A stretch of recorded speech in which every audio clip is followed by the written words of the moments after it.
Monday through Friday, noon till whenever the news runs out, because that's what this show is about. Hot topics, current events, headlines, trends, buzzworthy, whatever it is that's going on in the world out there, we like to give it to you every day. Yeah, that's going to be a thing. Hold on, I'll show you what's going on. Let me see if I can do this. I'm going to have to unplug that. What are you doing now? You're moving? I just unplugged the camera, you douche. All right, never mind. I'm trying to unplug the camera so I can show you what's happening. Go lay down. Let's get this back on. Is that right? There you go. The dog was just in the window. Because the pool guy's here. Because it's Wednesday and the pool guy's here. And now the dog is going to be a little a-hole for the next, I don't know, whoever. Go lay down. I don't know why she hates this pool guy. He does nice work. Comes here every Wednesday. She can't stand the pool guy. She can't stand the lawn guys. Get out of there. Now she's going in the garbage room. She's going to try and pull some garbage up in frustration. All right, but this is, not important to what we're doing here. Hi, folks, as I like to say. What the hell is that? What the hell? What is that, like, red and white bar at the bottom? Why can't I get rid of that now? Hold on. We'll get everything normal, I promise you. Get out of there. No. Sorry, she's standing up in the window. Hi, Jen. Hi, Leslie. Hold on, guys. Give me a second here before we get started. I don't know. Hide that. There you go. Try that. Now. Yeah, hide that. All right. Everything's acting a little bit weird here. I apologize. All right, let's get started here. Welcome to the High Noon Show. As I was saying, what we like to do here is give you all the things that are trending, the headlines, anything that people are talking about today. I try to give it to you in a nice little bite-sized rundown. This is not a political show. We don't get, into all of that nonsense. Sometimes we do. Sometimes there are unavoidable issues. But we try not to be 90% of the content that you get out there that's going to be politically focused is going to be divisive, right? So we're trying to avoid that. So we look for the other stories. We look for the things that, I don't know, maybe some of our national news sources could be focusing on instead of, what did Trump do today? Or what did Biden do today? Seriously, I've been watching CNN all morning. And there are major stories. Not watching CNN, but it's on the TV in the room I'm in. There are major stories that are happening. They have not mentioned once. They've not mentioned once because politics. CNN is a political station. They are or a political network. They are not a news network. Same goes for Fox. Same goes for MSNBC. So that's what this show is trying to do. Bring back conversational news, conversational topics, things that we can talk about, things that we can, without hating one another. You know what I mean? Because that seems to be the big problem. Oh, I hate this guy now. I just met him, but he just said something that differs from my political affiliations. So I hate this person now. So that's the attempt of this show, is to sort of eliminate that and bring it back to more of a traditional form of what used to be talk radio, where people would just talk about the things going on in the world. Here's how we do it. We do it by telling you first all of the things that happened on this day. We run through a list of the historical events. We talk about things that happened in antiquity, things that happened in just a couple of years ago. Then after we do that, we go into the birthdays. We talk about the people who are celebrating birthdays today. Mention their contributions, sometimes talk about what bastards they were. Then we go into people who've died. We mourn the passings, and sometimes we celebrate the passings. It depends on, again, the worth of this person.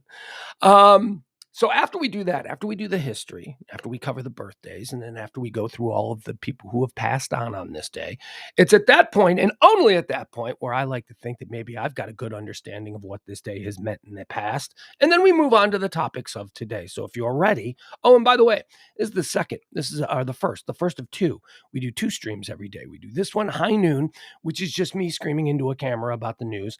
And then there's one that comes back at 9 o'clock. 9 o'clock is me and Parker.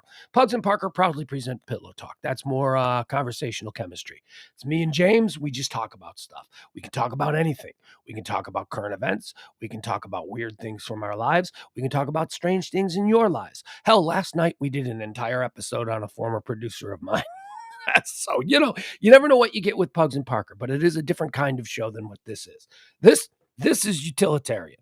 This you need. This you need to have a nice little thumbnail sketch of all the things that are happening in the world. Pugs and Parker you could probably do without, but why would you want to? Because it's scintillating. I don't know how to spell scintillating. Is that SC? Do I know how to spell scintillating? I don't know. Let's move on. Let's talk about what today is. Today is February the 15th. That means yesterday was February the 14th. Did you have a nice Valentine's Day? I didn't. I didn't even talk to a woman yesterday. I'm trying to think. Did I even talk to a woman yesterday? I don't think I did. I don't think I talked. Yes, I did. Yes, I did. I went out because, I've been suffering from the corona. I've had the corona for almost 2 weeks, apparently. Excuse me. That was weird. I coughed right there. I haven't coughed all morning, which is a great sign because although I am no longer popping hot, as they say, I'm no longer testing positive for the Rona. I no longer have a fever. I no longer have any of the horrible symptoms. And my taste came back. That's good. My taste and smell came back. There is just this exhaustion. There is just this lack of energy that is just hanging over me. And they say, yeah, that's going to last for a couple of weeks. A couple of weeks? Are you freaking kidding me? Yeah. All right. So today is the 15th. It's the 46th day of the year. There are 319 days remaining in the year. So there you go. Now you know that stuff. Let's talk about some of the things that happened on this day. In 1764, the city of St. Louis is established. In Spanish Louisiana, now in Missouri. Spanish Louisiana. What does that mean? That means the Spaniards owned it, right? St. Louis, not an American city. There you go. I'm just going to go ahead and say it. Neither are you, New Orleans. Looking at you, New Orleans. I have complicated feelings towards St. Louis. I love their baseball team. I am a St. Louis Cardinals fan, but that is because I hate the Chicago Cubs. So it's by default, right? I mean, that's the only reason. They're rivals of the Cubs, and people get all my Cub fan friends get all twisted when the Cubs play, and so I like to take the side of the Cardinals. But with that said, I don't have a lot of love for St. Louis other than that. They have decent pizza. They've got a brand of pizzas down there called Imo's, which is very good pizza. And I'm a pizza snob. I do not like, fly-by-night pizza. Speaking of fly-by-night pizza, I watched an episode last night before I went to bed of the Food That Built America. I don't know if you've seen any of these series. I think they're History Channel, but they're all up there on Hulu if you want to watch them. I watched about the introduction of franchised pizza in America. So I learned all about Pizza Hut and Domino's. There was a lot of bullshit in there. I'm a pizza expert. There's a lot of bullshit in there. And I'm like, man, if I was watching this History Channel thing about the history of pizza and I didn't know anything about the history of pizza, I would think this is the history of pizza. It's not. It's not. Pizza Hut did not invent pizza, okay? That's kind of how they placed it. Anyway, St. Louis has good pizza. And on this day, they became an actual city. On this day in 1879, women's rights, U.S. President Rutherford B. Hayes. Oh, he was a forgettable one. What did he do? President Rutherford B. Hayes signs a bill allowing female attorneys to argue cases before the Supreme Court of the United States. Congrats, ladies. There you go. Big moment for women. On this day in 1898, the battleship USS Maine explodes and sinks in Havana Harbor, Cuba, killing about 274 of the ship's roughly 354 crew. The disaster pushes the United States to declare war on Spain. Now, this is a very, very big moment in the history of American journalism because this is one of the big bullshit moments. People like to say, news is broken today. News has always been broken. There has always been an agenda behind the distribution or the reporting of news. There's always been a price put on it. In this case, we're talking about the newspaper sales. Newspapers weren't given away for free. They were sold to people. So in order to sell to the most people in a competitive newspaper market, you had to have the most interesting and flamboyant stories, the headlines, the little kids, extra, extra, read all about, the kids screaming out whatever the headline is. So this story, the sinking of the Maine, is the reason that we got into the Spanish-American War. And we really shouldn't have, because there was no reason for us to get into the Spanish-American War over the sinking of the Maine, because the Maine wasn't bombed, okay? But that's what the American people were told. Why? Because there was a William Randolph Hearst photographer down there in Cuba covering the Cuban Civil War, which is what was happening.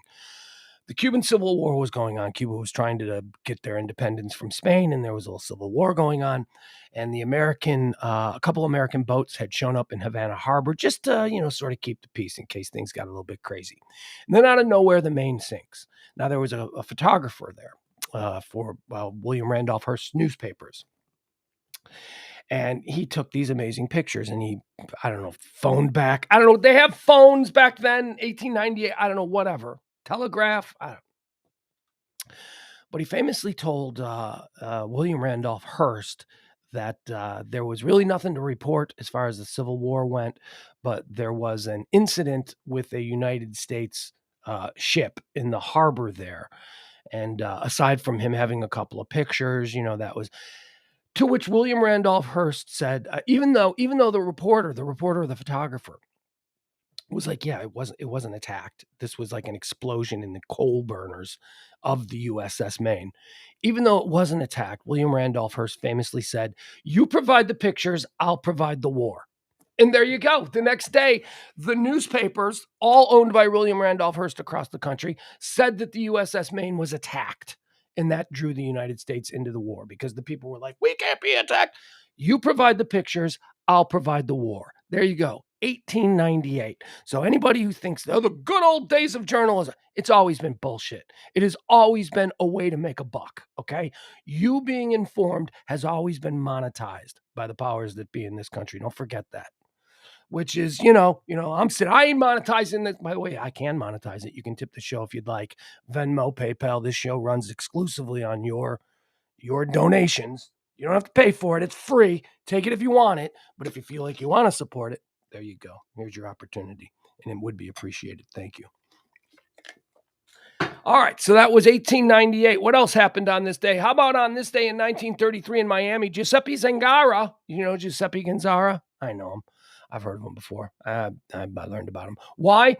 Because Giuseppe Zangara attempted to assassinate U.S. President-elect Franklin Delano Roosevelt, but instead shot and killed Chicago Mayor Anton Cermak. I used to drive Cermak all the time. Cermak is a road in Chicago. 22nd Street? Is it 20? I don't know. Something like that. I used to drive Cermak. And I was like, who is Cermak? So I learned about Cermak. Cermak got killed because some dude couldn't shoot straight. Was trying to kill the president, and he was standing next to the president, and he died. On this day in 1989, Soviet-Afghan War, the Soviet Union officially announces that all of its troops have left Afghanistan. Talk about never learning anything. So after 1989, the popular military belief was you can't win a land war in Afghanistan. The Soviets proved it. Soviets were there for like 8 years. It was terrible. Didn't matter how powerful the Soviet military was at that point. The Afghan terrain and the tribal aspects of the Afghan people, it just made it completely. It was a guerrilla war, and it was really bad for the Soviets. It's called their Vietnam. So in 1989, after 8 years of that nonsense, they went, yeah, we're out. Well, apparently we can't win this. 14 years later, we enter a war with Afghanistan that goes on for 20 years before we go, we're going to pull out. Almost 20 years. So we learned absolutely nothing. Can't win a land war in Afghanistan. Serial killer on this day in 1992, Jeffrey Dahmer is sentenced in Milwaukee to 15 terms of life in prison. And then he got knifed in the laundry by, what did he get knifed for? I used to know the reason why he got knifed. Because it wasn't just let's kill Jeffrey Dahmer. I think it was because, I don't know. Anyway, you can look it up. Anyway, it was on this day that he was sentenced, Jeffrey Dahmer. On this day in 2001, the first draft of the complete human genome is published. On this day in 2001, the first complete draft of the human genome. That's huge.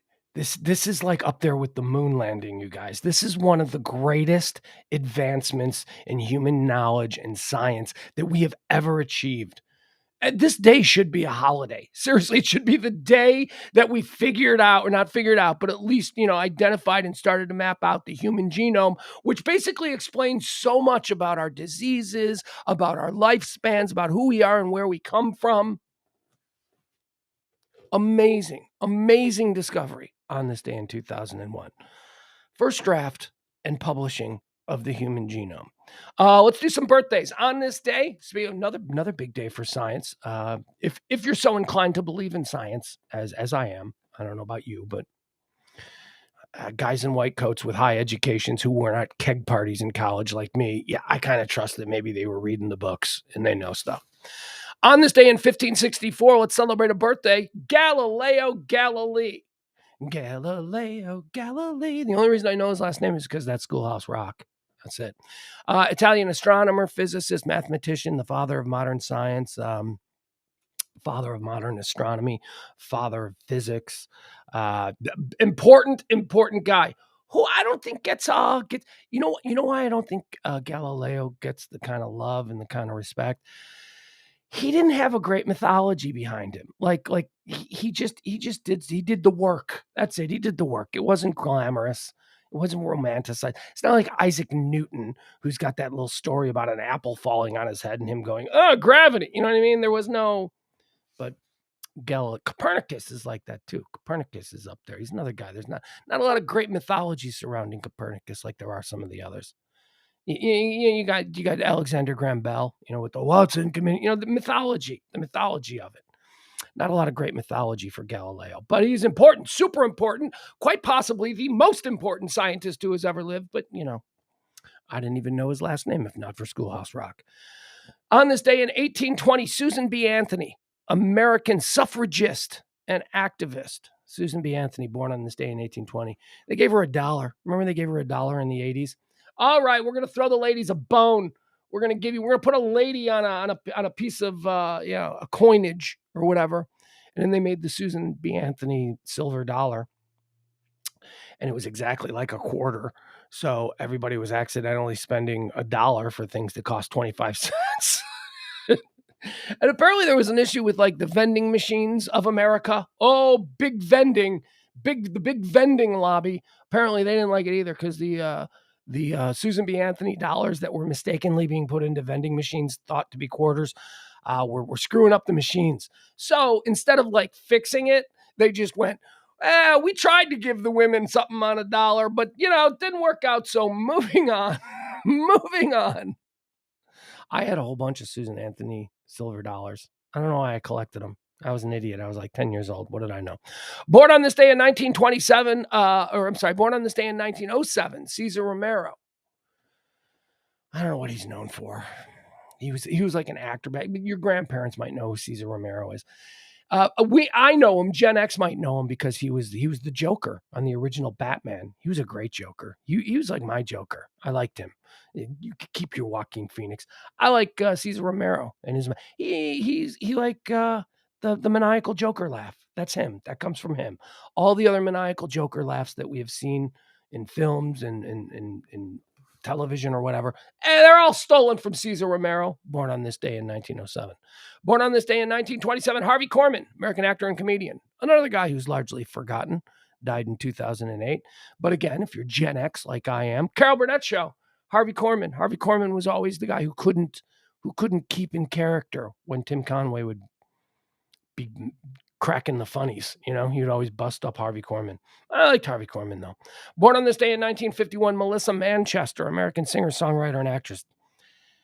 I mention her because, I don't know, I know the name. I have no idea. I know the name enough to go, yeah, she was like a big star at some point. Could not name one Melissa Manchester song. You probably couldn't either. I bet you can't. Well, but I bet you know the name of it. You're like, oh yeah, I've heard that name, Melissa Manchester. I have no idea what song she sang. Born on this day in 1951. Oh, be still my beating heart. So I've got a list. I've got a list of the most beautiful women that I have ever been in the same room with, right? Okay. Number one on that list is Kim Kardashian. I sat right across a table 3 feet, 2 feet, 1 foot from Kim Kardashian. She touched my arm in line while we were getting salsa at a buffet. She explained famously, she explained the difference between red and green salsa to me. But I looked at Kim Kardashian and I was like, holy crap, this is like the most beautiful woman I have ever seen. So she took over number one. The number two most beautiful woman I've ever seen is celebrating a birthday today. And I couldn't believe this because I met her when she was like 60 years old. She had to have been 60, maybe early 60s, maybe late 50s. I'm not sure. Jane Seymour. Jane Seymour is celebrating a birthday today. Boy, she came into the studio and did an interview. That Dr. Quinn Medicine Woman. Remember her? Dr. Quinn, she did a whole bunch of like 1970s made for TV movies and stuff like that. But she came in and she was like 60 and she was just drop dead gorgeous. You're just like, oh my God, that is beauty and up until like a year later when I had my incident with Kim Kardashian, Jane Seymour was the most beautiful woman that I'd ever set eyes on. I couldn't believe how this woman at 60 years old was still, what does she look like now? Now I want to see what she looks like now because I believe it's her 74th birthday. Jane Seymour today. Let's see. According to Wikipedia. Yeah, she still looks good. She looks much older. She looks much obviously. Well, she's 15 years older than the last time. She's definitely older, but she's still the prettiest 74-year-old you've ever seen. I'm telling you. She's just ridiculously beautiful. Them's genes, boy. Them's genetics. They hold up. I'm telling you. Also on my list of most beautiful women I've ever seen in real life, Christy Brinkley. Christy Brinkley, and I saw her when she was probably 50, and I was like, whoa, my God, she is still unbelievable. Jenny McCarthy also makes the list. Jenny McCarthy when she was Playmate of the Year. So this is like 21-year-old Jenny McCarthy. She walked into the room and sat down, and I was like, whoa, my God. There is a difference between the hottest girl at the mall and Playmate of the Year. It was crazy. Anyway, moving on. Born on this day in 1954, celebrating a birthday today, an American genius, a true American genius, one of the greats of all time, Matt Groening. Matt Groening of The Simpsons, ladies and gentlemen. How great? Is it groaning or graining? I don't know. Whatever. Genius. Born on this day in 1964. American comedian and actor, died in 1997. Chris Farley. Chris Farley. I knew Chris a little bit. Chris was kind of a regular on our morning show when we used to, when I used to be a producer on a morning show in Chicago. Chris lived in the building. Our show was in the Hancock building. Chris lived a couple of floors above, and it just so happened that our morning show began at right about the time that Chris Farley was walking into his apartment. And on occasion, he'd come down, and we'd have some breakfast for him and all those good things. And you get the knock on it'd be like a knock on the side door at 5:20 in the morning. Hey, it's Chris, open up. I'd open the door. I'm like, hey, Chris, what's going on? Hey, what are you guys doing today? I don't know. They're back there. Go on. And he'd go back there. He was a fan of our show. He was a fan of Kevin Matthews, who was a very funny guy. When he died, boy, I remember when he died. November? Was it in November? I know it was like shitty weather because I was home. You do a morning show, so you typically come home and take a nap.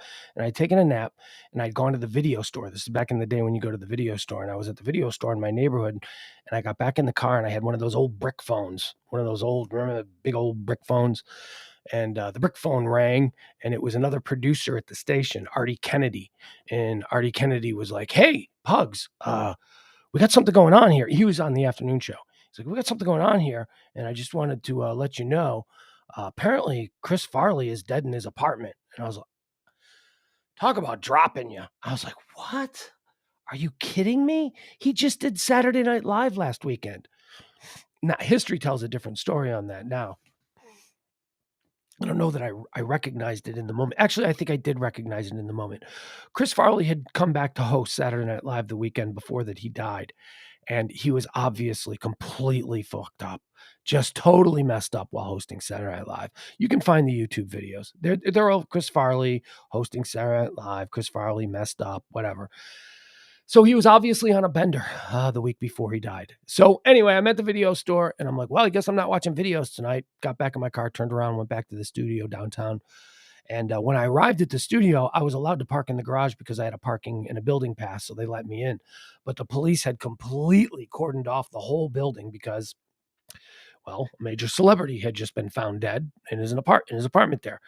So I remember I went into the lobby. There was a separation in the lobby between, there's one bank of elevators who work there and one bank of elevators for the people who live there. The Hancock building is dual use. It's commercial and it's residential. And I remember I was able to get in that lobby behind the police lines because I had a building pass because I was working. And I was one of the only members of the media who was there, who was allowed into that area. Artie, I don't know if it was Artie Kennedy, if it was my buddy Neil, another producer known as Haji back in the day, who was down there, but somebody else was down there. And I remember it because it was just so weird because just as I arrived, just as I walked out, I was probably there 2-3 minutes and they brought his body out. They brought his body right out, right in front of me, like 5 feet away, on the stretcher underneath the black tarp, or it was a black thing. I don't know, but it was completely covering him. And you could see a finger. Like, I remember that. I remember that being like the most disturbing thing. Like, his arms were at his side and part of his finger was dangling out. That was weird. That is a weird, weird day. If it was 10 years later, we'd all have video of it, right? We'd all be filming and doing that. But happy birthday to you, Chris Farley. Made a lot of people laugh. 1964, born on this day. Born on this day in 1971, another absolute genius, someone who I love, someone who I think is so underappreciated. Ladies and gentlemen, Alex Borstein, celebrating a birthday today. Who's Alex Borstein? Well, it's probably Mad TV. She's on Mad TV for a long time. But most famous, I guess, as Lois Griffin from Family Guy. She's Lois. I also love her as Susie on The Marvelous Mrs. Maisel. She plays Susie, who is the Marvelous Mrs. Maisel's agent or manager or whatever you want to call it. Alex Borstein celebrating a birthday today. She is wonderful.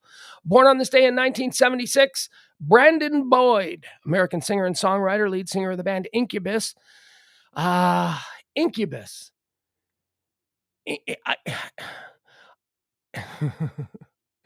Incubus has, I'm gonna anger some Incubus fans here with this. I mean, I like Incubus, but Incubus, to the best of my knowledge, has one song that they have recorded 15 times and just given different names to. Every time I hear an Incubus song, I'm like, oh, is this that? And then I'm like, oh no, that's that. Oh, but it sounds like that. It's the same song. Brandon Boyd, celebrating a birthday today, born on this day in 1976, Incubus. Born on this day in 1995, Houston's own proud Texas girl, Megan Thee Stallion, born Megan Pete. Megan Thee Stallion celebrating a birthday today. Interesting, you know why she's called Stallion? I found this out a while back. She's called Megan Thee Stallion, like the Stallion, like the whole. Her name is Megan Pete. But her stage name is Megan Thee Stallion because her whole life growing up, she was very tall. She's like 5'10", and she was big, and everybody used to call her a stallion. Like when she was growing up, like people in her family used to go, "You are a stallion, young lady. You are a stallion." So that's where the name Megan Thee Stallion comes from, because she's tall and big, and her family used to call her a stallion. All right, let's get into some of the deaths, some of the people who have passed away on this day. Some notable names, although I got to be honest with you. Nat King Cole died on this day in 1965. I don't know anything about. I know who Natalie Cole is. That's his daughter. I know her. I know that, like, Nat King Cole. Nat King Cole, my grandfather, my late grandfather, his favorite singer. He used to say, "Oh, nobody could sing like Nat King Cole." Or whenever I would make my grandpa listen to like a pop song of the day, like, "Hey, Grandpa, listen to this new. It's from Culture Club or whatever." He would always say, "Well, not exactly Nat King Cole, are they?" Like that was always his thing. But I don't know anything about Nat King Cole. I don't know what song he sang. What songs did he sing? I don't know. I'm sure he's got some bangers, some timeless bangers. Just a little before my time. Born on this day in 1984, or dead on this day in 1984. Another person who's a little before my time, but was also a very big star, Ethel Merman, right? Ethel Merman. I know her mostly from punchlines. Like, Ethel Merman was used as a punchline for a lot of comedians in the 70s and 80s, and that's basically the extent of my knowledge of Ethel Merman. There's no business like show business, right? That's I guess the only thing that I don't know. She's known for other things. It's the only thing that I'm know her for. Dead on this day in 1996, McLean Stevenson, American actor. He was he wasn't Potter. He wasn't Colonel Potter on MASH. What was his name on MASH? I don't know. Anyway, famously, McLean Stevenson left MASH because he was going to go be a movie star, and that never worked out. He also had a show called Hello Larry that I liked. McLean Stevenson had a show called Hello Larry that was on NBC, and I want to say the late 70s, early 80s. And why do I remember Hello Larry? Because it was a show. He was a radio talk show host. And I remember I was like little, I always knew what I wanted to do. I always knew that this was, what I wanted to do. And I love WKRP in Cincinnati. Hello, Larry was about a dude who was a radio talk show host in Los Angeles, but then he got divorced and some stuff happened and he ended up moving to Portland. And I can still to this day, the theme song, Hello, Larry, hello, Larry, hello, Larry, hello, Larry. Portland is a long way from L.A. Hello, Larry, it's a long way. That's I don't know. Totally forgettable show. Probably aired for like 10 episodes, but I saw them all, and I still know the theme song. McLean Stevenson died on this day in 1996. Bladder cancer. Dead on this day in 2016, Vanity, Canadian-American singer-songwriter, dancer, actress, Prince protege, the Vanity Six. She was in Action Jackson. It's easy to when you look at that era of Prince, right? So you got like Vanity, Sheila E., and Apollonia, right? They're all pretty interchangeable. They're all absolutely gorgeous women of color. How do you pick them? How do you rank them? How would I rank that? I think I might rank it. I think Vanity might have been the hottest, although Apollonia in Purple Rain. Who is it hot in here? I mean, my God, Apollonia in Purple Rain was. Yeah, okay, I just switched it up. Okay, Apollonia number 1, Vanity number 2, Sheila E. number 3. There you go. And then Diamonds and Pearls. They were pretty hot too, as I remember. Vanity died on this day in 2016. Vanity was interesting. Vanity was a sex bomb. She was a sex bomb and a drug addict, heroin addict, all of that stuff. And then in the 90s, she became an evangelical preacher. Good for her. She decided to dedicate herself to good works, and then she died. So there you go. There's the story of Vanity in a nutshell. All right, that's it. So we've covered the events of the day. We've covered the birthdays. We've covered all of the things that people were born and people died. We're going to run through today's topics. I do need to tell you that this will not be that long of a show. Usually we go about 2 hours. Sometimes we go a little bit over 2 hours. I do have a pressing engagement this afternoon, so I'm going to try and run through these quicker maybe than normal. So please bear with me. And by the way, we'll be doing another show tonight at 9:00, Pugs and Parker. Nikki Haley is trending number 1. Nikki Haley, the former South Carolina governor, is running for president of these here United States of America. Hey. Not polling so well. The latest Monmouth poll has, for the Republican, this is the Monmouth poll for Republican candidates declared or believed to soon be declaring. The Monmouth poll on Nikki Haley has DeSantis at 33%, Trump at 33%, Pence at 2%, Haley at 1%, and Pompeo at 1%. As far as Nikki Haley's favorables go, here on the day that she made her official announcement, she just made a big speech in Charleston, South Carolina. She's got a 47% favorability among Republicans. It's 47% favorability. She's got an 11% unfavorability. 22% are not sure. I always love that answer. I'm not sure. Okay, really? Okay. We're just looking for a hot take here. You either like her or you don't. I'm not sure. Take a position. 19% say they've never heard of her. So at 1% on day one, certainly got an uphill battle, but it's early. It's way early. Again, I just think this is a money grab. I just think that for Pompeo, it's absolutely a money grab. He doesn't have a chance in hell.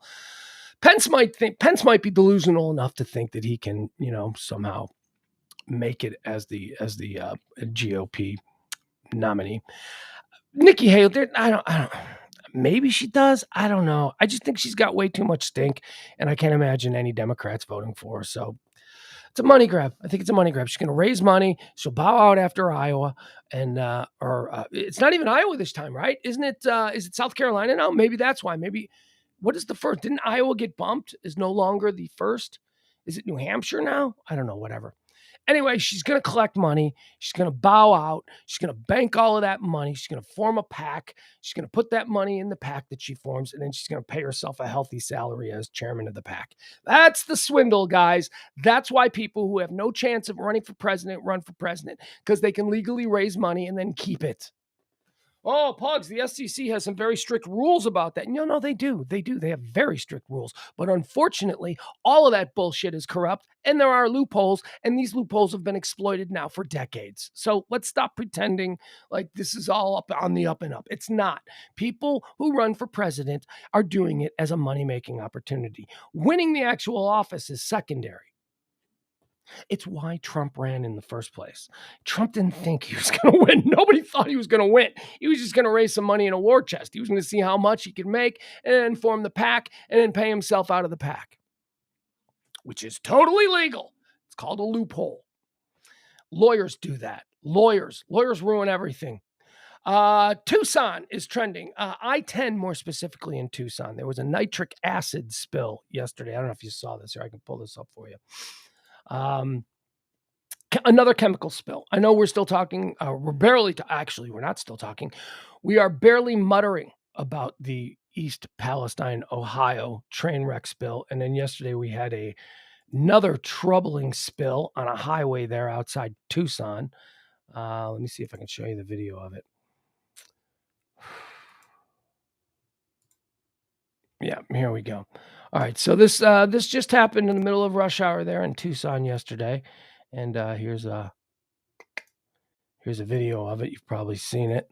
There we go. All right, see here it is. All right. So what we're looking at here, there's a truck on the side of the road. People slowing down because that's what people do. Are you aware of the smoke emanating from this truck? You should be, because it's nitric acid. And let's get a good look.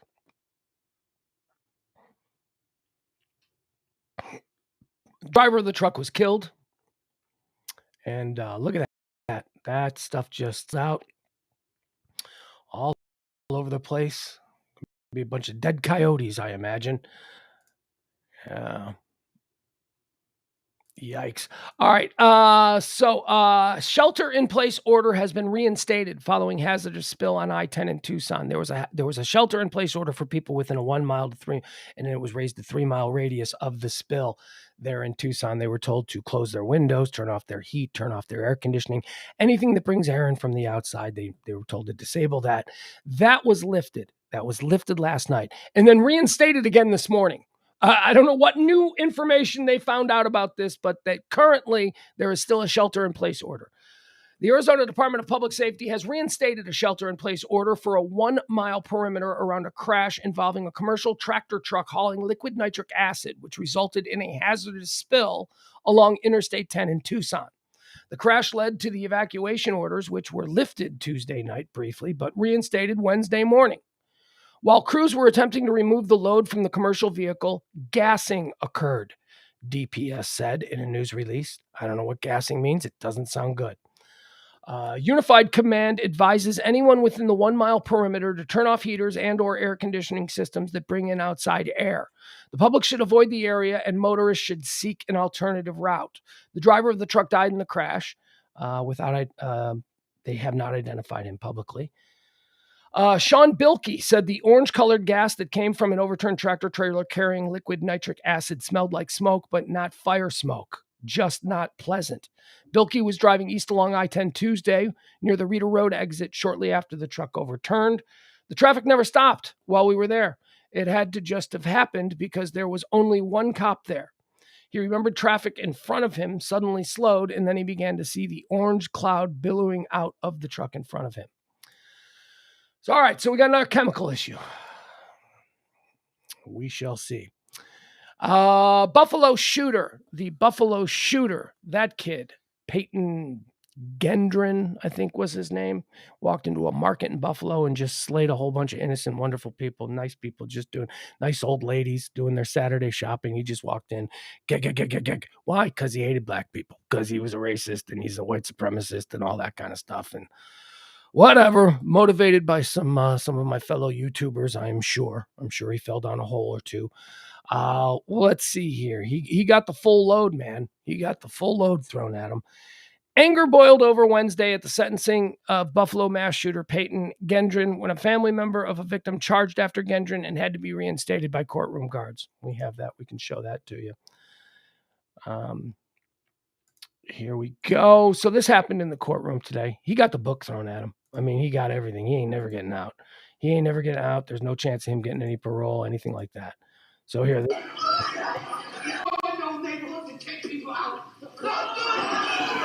All right, what we're looking at here is this is a cousin, I believe he's been identified as, a cousin of one of the victims.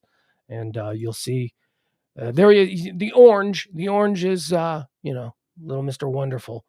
And you'll see I can't really make out what's being screamed, but.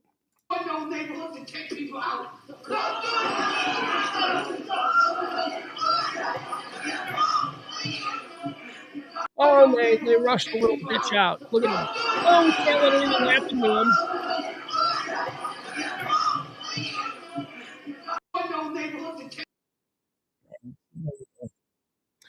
There you go. The explosive moment came as Barbara Massey, whose sister Catherine Massey, was given an emotional victim impact statement. As she was speaking, a relative, now identified as a cousin, standing near her, lunged towards Gendron, who was seated at the defense table, sometimes sobbing in tears. Guards quickly restrained the man. Guards quickly restrained the man as they hustled Gendron from the courtroom. Judge Susan Egan temporarily halted the hearing and called for order in the court, saying, "I am sure you are all disturbed by the physicality we've seen today. I understand the emotion and I understand the anger, but we cannot have that in our courtroom," Egan said. After hearing from the families of the victims, Egan imposed the mandatory sentence of life in prison without the possibility of parole. She went on to say, "There is no place for you or your ignorant, hateful, and evil ideology in our society." She's talking about is like Nazism and racist stuff. "There can be no mercy for you," Egan told Gendron. "You will never see the light of day as a free man again." She then imposed a sentence of life in prison without parole for all 10 victims he killed and 25 years each for the 3 victims he shot and wounded. All right, so we can put that one in the box. We can be done with that piece of garbage forever. What else do we have here? Let's see. UFOs are still trending. All right, so they're not UFOs, people. We wouldn't be able to shoot down UFOs. At least that's my belief. But we're getting.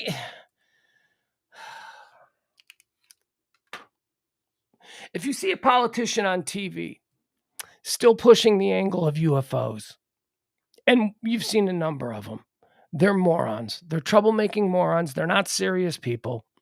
And if you voted for them or anyone that would accept them into their party, you're a weirdo, okay? This is just weirdo shit. It's not a UFO. Confusion abounds on UFO origins. It's not, I should say this. They are UFOs. They're unidentified, and they were flying, and they are objects. But we tend to then, we project our understanding of the common use of UFO as being something extraterrestrial in origin, okay? They're not extraterrestrial in origin. It is still unclear what exactly the 3 unidentified flying objects shot down over the U.S. and Canadian airspace over the weekend were, and government officials are giving conflicting answers. Yes, they are. By the way, the first one was Chinese. We know that. The Chinese spy balloon, we know that. They claimed it. These other three, though, we don't know what they are. China's not saying it's them. The White House has a new leading theory on the origins of the UFOs. They were tied to some commercial or benign purpose. The Biden administration also made clear that there is no known connection of the latest objects to China, which sent a massive spy balloon across the U.S. earlier this month. Senators left a classified briefing on Tuesday with very few answers to their question. Senator Tom Tillis, Republican of North Carolina, questioned why a company didn't come forward to claim the objects. Maybe because it was illegal. Maybe because they're doing something illegal. Yeah. He says they're not at a stage where they're going to categorically identify them, Tillis said. They're balloons, blimps, a number of other things. Rep. Adam Smith, Democrat from Washington, the ranking member of the House Armed Services Committee, said. He also questioned the theory of commercial objects, however, in an interview with The Hill. Balloons are launched for a whole lot of different reasons, but if you are launching them for a legitimate reason, most of the time somebody knows about it, Smith said, and nobody has claimed them. So it seems distinctly possible that these things were up there for illegitimate reasons. Meanwhile, crews are working hard to recover the debris from the 3 UFOs shot down over Alaska, the Yukon in northwest Canada, and Lake Huron in Michigan. All right, so there you go. So people, we live in the era of drones and all kinds of things. Who knows? But the idea that they are UFOs and we're just able to easily just shoot them out of the sky, 3 of them in a row, I don't buy that. Streaming is trending. Why is streaming trending? Well, I'll tell you here, because for the first time, streaming is expected to, what the hell? Why won't this? Hold on a second, folks. Having a little bit of a computer issue because that happens now that we live in a world where we're completely dependent on computers. Sometimes computers want to screw with us like they're doing right now. Hold on. Hold up. I don't know why I'm so afraid of dead air. That's an old radio thing. I shouldn't be afraid of dead air. Not with streaming. Hey, anything goes with streaming, right? We do this. All right, here we go. Streaming. Speaking of streaming. Okay, so why is nothing? There we go. Okay, I'm sorry about that. Here we go. Digital video viewing to top traditional TV in the U.S. For the first time ever, U.S. adults will spend more time this year watching digital video on platforms such as Netflix, TikTok, and YouTube than viewing traditional television. I'm surprised it took this long. I can't believe that it's just now this year that streaming is going to surpass traditional television viewing, which is cable TV or digital or just rabbit ear antennas, if you've got those. In the historic first, the market tracker expects linear TV to account for less than half of daily viewing, dropping to under 3 hours. The average person watches 3 hours of linear TV, regular TV a day. They're expecting that to go up 3 hours and 11 minutes for people on average to stream. I know for me, it's been 2 years. I mean, I consider myself late to the cutting the cord party, but I cut the cord 2 years ago, and I can't understand why you go back. I mean, I don't get it. It's not superior in functionality. Meaning, there are still things about streaming that drive me nuts, like. If you are accustomed to the channel surfing way of life, that's not an option for streaming. You can't channel surf. You can't just go click, click, click, click, click, and just, every different channel pops up immediately. At least in my case with streaming, it's like you got to exit out of this app. Now I got to go to the Hulu app, and now the Hulu app is loading, and now I got to hit, you know what I mean? It's all very... It's not prohibitive in that I'm like, I'm not going to do this, but it's a change. It's a different way. I also, and I spoke of this yesterday a little bit when we were talking about kids and what they're exposed to as far as the on-demand culture of being able to on-demand any kind of entertainment you want. There are things that I'll speak royally. There are things that we used to discover by channel flipping. We didn't know what we were going to get, but there was like an anticipation that whatever the next channel was could be interesting and we might stop and watch it for a few minutes. That's not a thing with streaming, with it's almost always got to be deliberate. You've got to deliberately go, I would like to watch this show on Netflix. Here's this show. I'm now watching this show. It's a little bit different.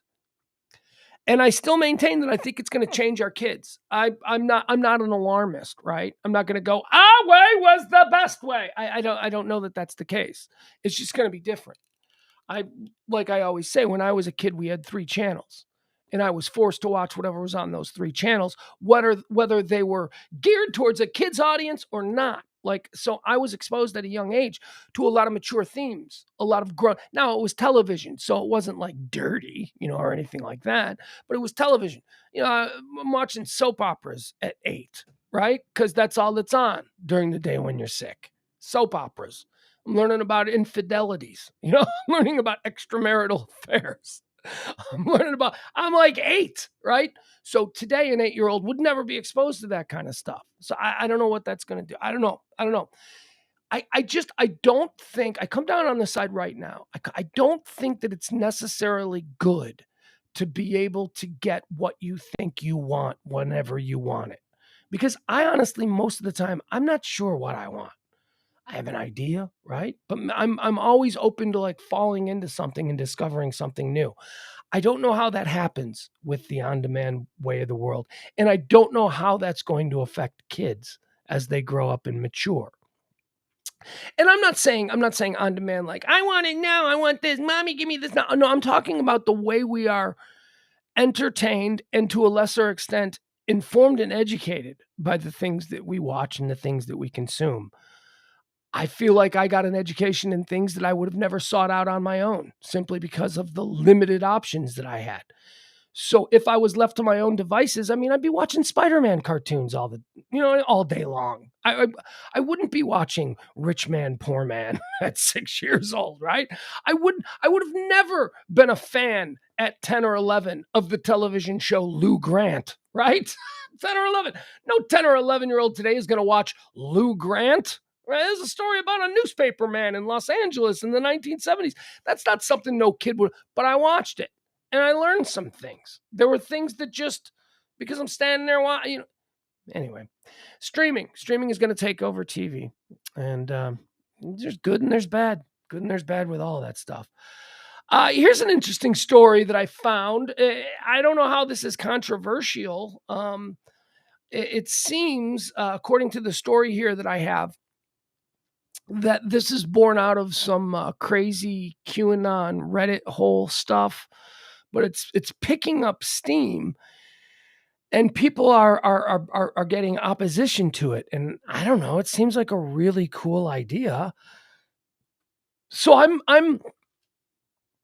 a bit of an urban planning hobbyist, whatever that means. When I was very little, I used to draw maps. I used to get a white piece of paper and I would just create a random squiggle, circle, not a circle, but a connected, outline of something. And that would be an island. That would be an island nation, right? So I have a white piece of paper and now I got this border of this outline thing. And then I would create an entire society inside this island nation. I'd draw roads, I'd put cities, I'd make suburbs, airports, all that kind of stuff. And I was very interested in urban planning. And then what? I saw WKRP and Hello Larry and destroyed my life by thinking radio was an option. I could be an urban planner. I could have built Dubai. Anyway, I moved away from that. But I am interested in the concepts behind urban planning. I was married to a woman who worked for the Parks Department in Chicago. And she used to talk all about these plans for parks, and she was instrumental in the building, in the designing and decorating of Millennium Park in Chicago, which is a very big park that opened in 2000. And now, so I've always had this like real interest, this fact. Okay, so how are you going to connect this side of Columbus to that side of Columbus? Oh, we're gonna make a crazy snake bridge, and it's gonna be made out of this shiny metallic, and it's gonna look future. Like, I love that stuff. So there's a story trending today, and again, it's receiving pushback from the crazy Q people. and I guess others too. Are you familiar with the idea of the 15-minute city? And I have to tell you, if you are familiar with the idea, you've probably fallen down a Q wiki hole and been told that this is how they're going to control us. They're going to lock us in. We're all going to live in prisons that are okay, whatever. So the idea behind the 15-minute city is to make neighborhoods walkable and fully to have everything that you need within 15 minutes of your front door, right? The 15-minute city premise is simple. All amenities, such as parks and grocery stores and schools, must be accessible within a quarter of an hour walk or bike ride from a person's home. Developed in 2015 by an academic in France, the concept has taken off worldwide since the COVID pandemic, with cities such as Paris, Melbourne, and Copenhagen seeking to make neighborhoods more livable and cut car use to curb climate change. There we go. That's it. That's where the private clubs in. Climate change? What do you mean walking? I want to drive everywhere. I like getting in my car and driving 20 minutes to take the kids to the mall. Dude, this sounds lovely. It's a nice little park-oriented city where you can get on your bike and ride to get your groceries or what. That sounds really nice. And I don't give a shit what it has to do with climate change or anything. It just sounds nice. I hate traffic. Have you ever lived in a big city? Have you ever had a car in a big city? It's absolutely infuriating to live that existence. But if you could just like walk everywhere, sounds nice. Anyway, 15-minute city is trending because people are like, this is how the lizard people will contain us. Everything is not some part of a master plan by lizard people overlords. It's just not. And if you believe in lizard people overlords, I don't know what to do with you. I just don't know what to do with you because we can't have a serious conversation about anything. If everything goes back to, well, the lizard people overlords. And even if you don't go so far as to believe in the lizard people overlords, if you're tangentially in that orbit of that kind of stuff, I don't know how I can take you seriously on anything. Here's a fun one. There's an acapella scandal brewing in the world of acapella music. Are you an acapella fan? I'm not. I mean, I like the Beach Boys. I like harmonies, but I don't know. Acapella groups are weird, right? Like, they're weird. Like, they famously so in The Office. In The Office, the TV show The Office, Andy was a part of an a cappella group at Cornell, and it was the subject of a number of storylines on The Office. And it was just so weird. Like, the a cappella group, they were so weird. They took it so serious.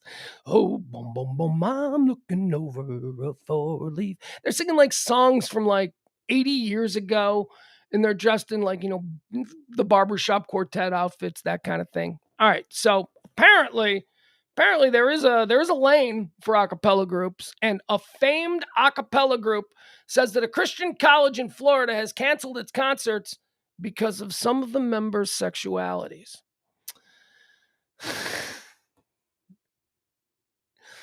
If you're a man in your 20s and you're like in a very famed, they call it famed, a top tier a cappella group, you're probably gay. That's a very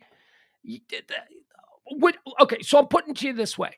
If you were to tell me that, like, see that a cappella group over there, you were to go, yeah, that like 5 of the 10 members are gay, I'd go, yeah, that tracks. That seems normal. This is a theatrical thing. And, theater people, being what they are, draw your own extrapolations. I'm just saying. Pensacola Christian College canceled a concert featuring the King Singers over the weekend. The college said a member of the group maintained a lifestyle that contradicts scripture. The group has performed at Pensacola College before, but had their show canceled just at the last moment. Famed a cappella group The King Singers said Florida Pensacola Christian College canceled their concert on Saturday, seemingly over concerns about some of the members' sexualities. In a statement Monday, the King Singers said that they were deeply saddened to learn the concert, which was scheduled February 11th and open to PCC and Pensacola, Florida community members, was canceled with just 2 hours' notice. The school gave its reasons for canceling as concerns expressed about the lifestyle of members of the community, or members of the group. Sorry. So this all ends up they were like, they're like, "We have no idea what they're talking about." That's what they said. That's the members of the acapella. We have no idea what they're talking about. Lifestyles. Ay, ay, ay. So it turns out that one of the members had posted a picture recently on his Facebook page of him and his boyfriend. That's it. That's what did it. And they found that picture, and now there's a whole big thing. But I think this is funny because who who wouldn't look at an acapella group and go, yeah, there's probably a bunch of gay dudes in that group. That seems like a very seems like something gay dudes would find fun. That's just not all gay dudes. I'm just saying. I'm just saying. In the world of theater, in the world of musical theater, especially. I mean, there's nothing wrong with it. It's just saying. I'm not surprised when I learned. Apparently, the folks at Pensacola Christian College are shocked when they learn that one of the members of the acapella group that they've booked turns out to be in a same-sex lifestyle kind of deal. Whatever. That's tough, though. That's tough. If you are because I would imagine like the only like institutions lame enough to like hire acapella groups would be like these really lame unfun Christian colleges, right? This could hurt their booking. This could absolutely hook their. I don't know. Who else is going to hire them? Like, who else is going to book an acapella? Who else wants to? Old folks' homes. There you go. You still have old folks' homes. Although those people, they might not be any more welcoming of, But here's the thing: the old folks' home, they ain't on Facebook. The old folks people, they ain't on the Facebook. They ain't scrolling the Facebook page of the acapella group that's coming to play in their day room on Friday. That's not happening. So there you go. That would be my advice to you. If I was the manager of the acapella group, the King Singer, I'd say, folks, let's focus on nursing homes. That's it. We can't do the Christian college scene anymore because they found out the cracked staff there. The detective work has uncovered that a singer in an acapella group might be gay. Was that you, dog? Well, I guess it's good to have my sense of smell back after my bout with COVID. The dog just let out a biscuit that was just, oh, it's overwhelming. Dog. Yeah, she knows what she did. She's not even responding. She just laid it on the floor. God, Jesus. Excuse me. I told you the other day that how I learned that I had the symptom of no smell and no taste because the dog just let one rip, and typically it's a room clearer, and I'm sitting in the room and I'm going, oh, I guess that one didn't smell, and then I tasted some. I'm like, oh crap, here we go. These are them COVID symptoms that I've been hearing about. I've been checking my little boxes of COVID symptoms and seriously, dog, seriously, what the hell did you eat? Squirrel. That's probably squirrel. She got a squirrel earlier today. I saw that. It's a banner day for her. She lives her whole life, every single day of her life. She is taunted by these squirrels. And I would say maybe 4 or 5 times a year she catches one. Today was the day that she caught one. And now she's laying on the floor and just stinking up the place. Oh, God. Gotta open a window. What's the weather like outside? Can I open a window? That is freaking unbelievable. There is so much to love about this dog. She is a beautiful little 2-year-old, super loyal, super protective, Louisiana Catahoula leopard dog. She is a strong dog. She is a fierce dog, but she is also incredibly loyal, and there is much to love about her. There's also a whole bunch of stuff not to love about her. Chief among them is her digestive system, which is just crazy. Rust. The film Rust is trending. Remember Rust? That's the Alec Baldwin movie. Whatever. All that. Rust is announced that they're gonna start shooting again in March. So they're gonna keep making the movie again in March. Hold on a second.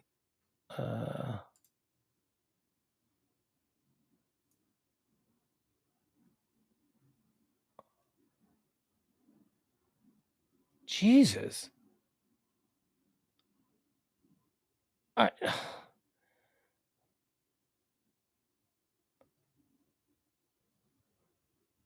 Leslie, seriously. Okay. You're like 99% of every post here. What is going on? You don't have to comment on everything that I say. I'm trying. I look at the chat, and it's Leslie, Leslie, Leslie, Leslie, Leslie, Leslie, Leslie, Leslie, Leslie, Leslie, Leslie, Leslie, Leslie, Leslie, Jeff, Leslie, Leslie, Leslie. Come on, come on. I love the participation, but my God, there's no way you're not co-hosting the show with me. I can't really follow along and answer. So please, come on, make room for some other people. So Rust is going back into production. Rust is being criticized for going back into production, but folks, we can't criticize Rust for going back into production. They have to make this movie now for a number of reasons. One, I want to see it. I really want to see it. I'm really interested. Two, I can't imagine that I'm alone in that. I imagine that there's a lot of people that want to see it. And yes, there was a tragedy that occurred. And they should not be making this movie. No, they should be making this movie because of reason 3, and probably the most important reason. The family of the late Alana Hutchinson, the cinematographer who was killed in the incident that took place on the set of Rust, her family settled with the production company, and they've been made executive producers on the production, which means they're getting back-end profits, which means they're going to make money from the money that they receive is going to go directly to raising the dead cinematographer's child and all of that stuff. So you got to make the movie. Just make the movie, if for no other reason than the family of the victim is dependent on this movie making some money. So it's got to come out. But people are like, dink, dink, dink, dink. I'm like, stop it. Think of the kid. And also, don't you kind of want to see it? I kind of want to see it.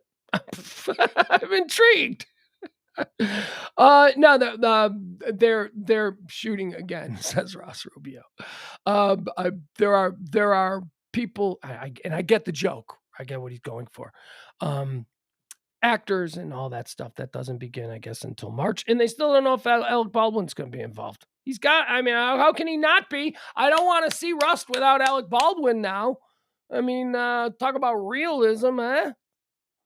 Frasier, the TV show that I never watched in the 90s, but everybody's like, that show was so good. And I'm like, really? Seemed a little pretentious to me. Seemed a little preachy, seemed a little elitist, seemed a little, the character, look, I love Cheers, but the character of Frasier was never a favorite of mine. So when he got a spinoff, I'm like, how does he get a spinoff and Woody doesn't, right? I'm like, Woody gets the spinoff. Norm gets the spinoff. Let's see what's going on in Norm's house. Let's meet Vera, Norm's often talked about and never seen wife. Let's learn more about Norm Peterson. No, they give a damn show to Frasier, where he's just, he's all like snooty, and I didn't like it. Anyway, if you did like Frasier, and a lot of people did, a lot of people liked Frasier, not me. I thought it was elitist garbage. If you do like Frasier, it's coming back. They're rebooting it, and they're bringing it back to Paramount Plus, I guess. Kelsey Grammer is now saying that he had been approached to reboot Frasier for a number of years, and that he'd always resisted it. He wasn't interested. And then he saw bring Roseanne back, and he was like, well, okay, maybe I can do it. So there you go. Frasier is coming back. I don't know who's involved. Kelsey Grammer, obviously. I don't know if Niles is involved. I know that John Mahoney's dead, right? He's the dad. I'm sure Eddie the dog is dead. I don't know about Roz. Look at me knowing all the characters on Frasier, a show that I never watched. How come none of those people became anything? Like, how come nobody went on to do anything more? I don't know. Isn't that weird? I guess, like the dude who played Niles. What was his name? David. Is he David something? I don't know. The dude who played Niles. He didn't really have anything else going on. Nobody did anything. Like Kelsey Grammer just sat on a big pile of money that he made off Cheers and Frasier, and then he didn't do anything. Anyway, they're bringing it back. That's why they're bringing it back, because they never did anything. I hate this. I hate the reboots of the old TV shows. Ugh. I would be more. Here's what I would be more interested in. If you wanted to reboot Frasier, do a true reboot. Don't just simply have an extension of the story that ended 25 years ago with the same actors. create a new Frasier, create a new show, cast a new actor to be Frasier, cast all new people, have a more modern storyline, update the premise of the make Niles gay. I mean, I mean, it was kind of obvious, but they never went there. Anyway, that would be more interesting to me to see a complete reimagining of the original concept of Frasier than just simply rehashing all of these. Oh, but it's our old friends. We're seeing our old friends again. Oh, please. I don't need that. Here's a nice little piece of video that I found coming to us from our fair city.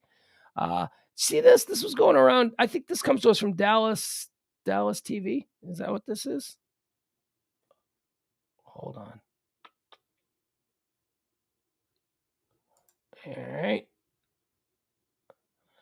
All right, never mind. I guess I can't find this. There's a big fight. There was a big Super Bowl fight at some bar here in Dallas, and I can't show the video now because the video has been taken down, and I don't know why the video has been taken down because it's been up now for 24 hours, but I cannot access it. All right, moving on. We were going to watch some fight video, which is always fun to do here on the show. Also, let's see, what is this one? Okay. Yeah. Oh, here, I'll show you this. I can show you this. I'm sure I can show this video. This video will work. So this is weird. I don't know that this is, I mean, I'm sure it's happened before, right? I mean, it can't be the first time in history, but it was snowing in Las Vegas yesterday. Did you see these videos going around? You see this? This is Las Vegas. That looks like, I don't know what that is. I'm trying to look at that. I don't know. It looks just some random intersection in Las Vegas. Hey, look, I don't know if you can see it. Snowflakes in Vegas. I don't think I've ever been to Vegas when it was below 95 degrees. It snowed in Vegas. It snowed in Vegas yesterday. Snowed in Arizona. Now, again, like I say, it can't be like for the first time. I'm sure it snowed there before. Well, that's weird, huh? All right, there you go. That's weird. That's all I got on that. That wasn't really a story. It was just a piece of video that I wanted to show you. All right, let's check in on Twitter. Let's see if there's anything new that has been popping off since we signed on. And I'm going to get out of here a little bit early today. I do apologize, but as I warned you, got a little bit of thing going on. Oh, boy. Oh, geez, look at this. Matt Gaetz is trending. We ain't touching that with a 10-foot pole. Clarence Thomas is trending. We ain't touching that with a 10-foot pole. Bryce Young is trending. Why is Bryce Young? That we'll talk about Bryce Young, Alabama quarterback, believed to be potentially the number one pick in this upcoming draft. A pick owned by my Chicago Bears. We ain't taking Bryce Young. Don't worry about it. Let's see. What does it say for Bryce Young?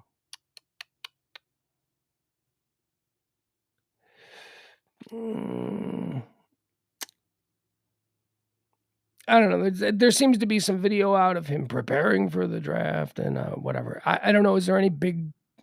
This is why I hate Twitter trends, because if something is trending, you do not get to the reason why it's trending unless you filter through 100 people going, this reminds me of when, you know what I mean? It's like never... People see the thing trending and then the trends do not reflect the reason that it's trending. It's just other people just going, I'm going to put it too because I'm going to try and make a trend. And then you get people who are just posting about something completely different, but they want to get the smoke and the heat from, being associated with it. So they'll just hashtag something that's trending. It screws everything up. It's why I hate Twitter trends. It's why when I put this show together, I do not use Twitter trends. Unless there's something trending on Twitter that is then verified on other trends, then maybe I'll use it. Let's see. Now I'm interested in why Matt Gaetz is trending. Did they finally drop the legal hammer on him for crazy stuff with young girls? All right. Don't know what that is. League of Legends. I'm not going to talk about that. All right, that's it. Why is she trending? Ugh, Okay, that's gonna do it, folks. I apologize, a little bit shorter than normal show, but yeah, I got you all prepped up. Yeah, that's pretty much all you need to know about stuff that's happening today. We're gonna be back tonight at 9 o'clock. Pugs and Parker proudly present Pillow Talk. We do that every night, Monday through Thursday at 9. No, thank you. Every Monday through Thursday night at 9 p.m. Central Time. Appreciate you stopping by for that as well. Once again, as we like to say, this show runs on your gratuities. If you'd like to tip the show, there is an opportunity right there at the bottom of the screen, the Venmo, the Cash App. We do accept all gratuities, and we do appreciate all gratuities. People still aren't sharing the show, which I don't even know what to say about that. That's some fucked up shit. But whatever. Again, easiest thing in the world to do is to share the show. And, you know, what are we listening to? This is only pleasurable to Jeff Glenn, who wants me to dig deeper into the song catalog of John Hinckley, failed presidential assassin, current singer-songwriter. Here you go. This is the theme. Help him to be strong. All right, guys, I'm out of here. I got a busy day ahead of me. See you back at 9 o'clock or. Can't do that. That's fine. We'll be back tomorrow for more High Noon every Monday through Friday. A quick rundown of all of the day's news and events and stuff that you need to know so that, you know. Bye, everybody. Always had to be on guard, that is understood. It has been a journey, a multi-answer test. I am on a never-ending quest. Tomorrow is another day, the best is yet to come. I have found a different way, so baffling to some. I have got an old guitar, that is all I need. I don't need no 401, I don't have the greed. Down the road I'll travel, far from the comfort nest. I am on a never-ending quest. Tomorrow is another day, the best is yet to come. I have found a different way, so baffling to some. I can smile a little now, things are going good. I always had to be on guard, that is understood. Down the road I'll travel, far from the comfort nest. I am on a never-ending quest. I am on a never-ending quest.